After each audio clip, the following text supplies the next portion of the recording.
En el nombre del Padre, del Hijo, del Espíritu Santo. Amen. 2 Samuel 18.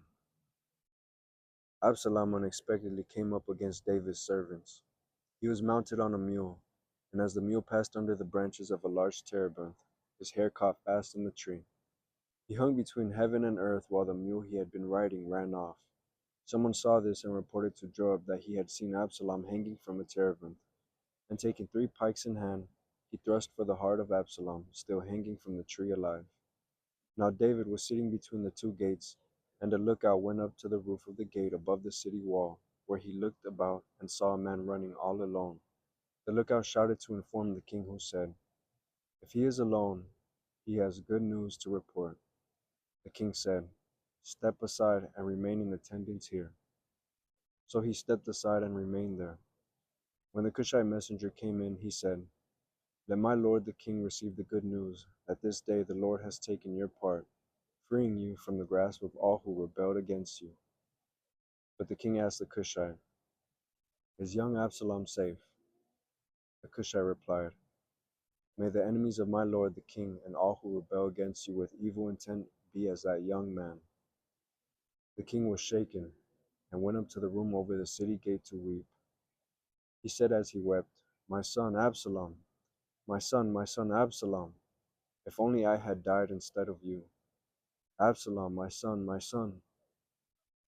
Joab was told that the king was weeping and mourning for Absalom, and that day's victory was turned into mourning for the whole army when they heard that the king was grieving for his son. Psalm 86. Incline your ear, O Lord, answer me, for I am afflicted and poor. Keep my life, for I am devoted to you. Save your servant who trusts in you. You are my God. Have mercy on me, O Lord, for to you I call all the day. Gladden the soul of your servant, for to you, O Lord, I lift up my soul. For you, O Lord, are good and forgiving, abounding in kindness to all who call upon you. Hearken, O Lord, to my prayer, and attend to the sound of my pleading. Listen, Lord, and answer me. Matthew 8:17. Alleluia, alleluia. Christ took away our infirmities and bore our diseases. Alleluia, alleluia. Mark 5:21-43. When Jesus had crossed again in the boat to the other side, a large crowd gathered around him, and he stayed close to the sea. One of the synagogue officials named Jairus came forward. Seeing him, he fell at his feet and pleaded earnestly with him, saying, "My daughter is at the point of death. Please, come lay your hands on her that she may get well and live." He went off with him, and a large crowd followed him. There was a woman afflicted with hemorrhages for 12 years.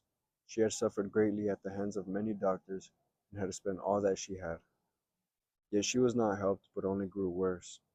She had heard about Jesus and came up behind him in the crowd and touched his cloak. She said, "If I but touch his clothes, I shall be cured." Immediately her flow of blood dried up. She felt in her body that she was healed of her affliction. Jesus, aware at once that power had gone out from him, turned around in the crowd and asked, "Who has touched my clothes?" But his disciples said to him, "You see how the crowd is pressing upon you, and yet you ask who touched you?"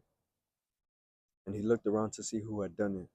The woman, realizing what had happened to her, approached in fear and trembling. She fell down before Jesus and told him the whole truth. He said to her, "Daughter, your faith has saved you. Go in peace and be cured of your affliction." While he was still speaking, people from the synagogue official's house arrived and said, "Your daughter has died. Why trouble the teacher any longer?" Disregarding the message that was reported, Jesus said to the synagogue official, "Do not be afraid, just have faith." He did not allow anyone to accompany him inside except Peter, James, and John, the brother of James. When they arrived at the house of the synagogue official, he caught sight of a commotion, people weeping and wailing loudly. So he went in and said to them, "Why this commotion and weeping? The child is not dead, but asleep." And they ridiculed him. Then he put them all out. He took along the child's father and mother and those who were with him and entered the room where the child was. He took the child by the hand and said to her, Talitha, cum, which means, little girl, I say to you, arise. The girl, a child of 12, arose immediately and walked around. At that they were utterly astounded. He gave strict orders that no one should know this, and said that she should be given something to eat.